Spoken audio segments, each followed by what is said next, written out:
उत्तर प्रदेश के हालात बदल रहे हैं, उत्तर प्रदेश के हालात बदल रहे हैं।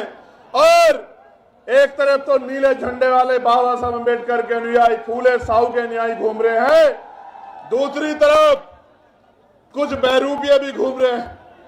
और बहरूपियों को कैसे पहचानना है, बहरूपियों को कैसे पहचानना है, तो उनकी बातों पे गौर करना पड़ेगा।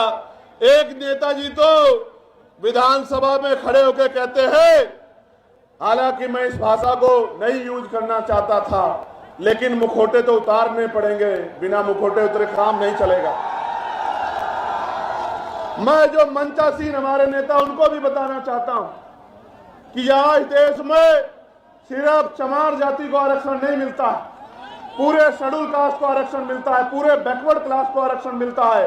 और तो और कई सारे, मैं देश भर में घूमता हूं, क्षेत्रीय आधार पे तो सामान्य जाति के लोगों को भी हिमाचल में, जम्मू कश्मीर में, उत्तराखंड में आरक्षण का लाभ मिलता है।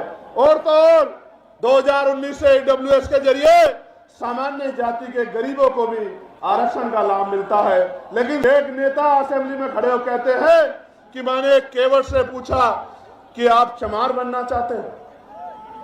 आप समझो मानसिकता क्या है, वो ये बताने का काम कर रहे हैं, क्योंकि निषाद समाज के लोग ये मांग कर रहे हैं कि उनको शेड्यूल कास्ट में रखा जाए, तो वो ये बताने का काम कर रहे हैं कि जो आरक्षण लेता है वो चमार बन जाता है। और मैं उन नेताजी को और उनके बड़े नेताजी को कहना चाहता हूं इस मंच से, कभी बाके चमार का इतिहास पढ़ना तो आपको पता लगेगा, और कभी सिर्फ बाके चमार का इतिहास मत पढ़ना, कभी चमार रेजिमेंट का इतिहास पढ़ना तो आपको पता लगेगा कि हमारे शौर्य का, कि बहुजन समाज में शौर्य कितना है।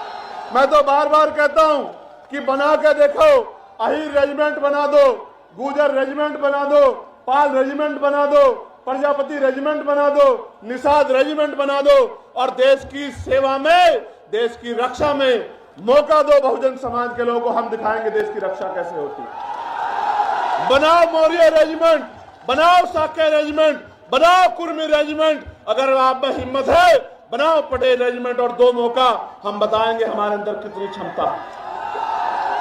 इतिहास गवाह है कि हमने अंग्रेज हो या कोई और शासक हो, किसी के आगे घुटने नहीं टेके, इतिहास बात का गवाह।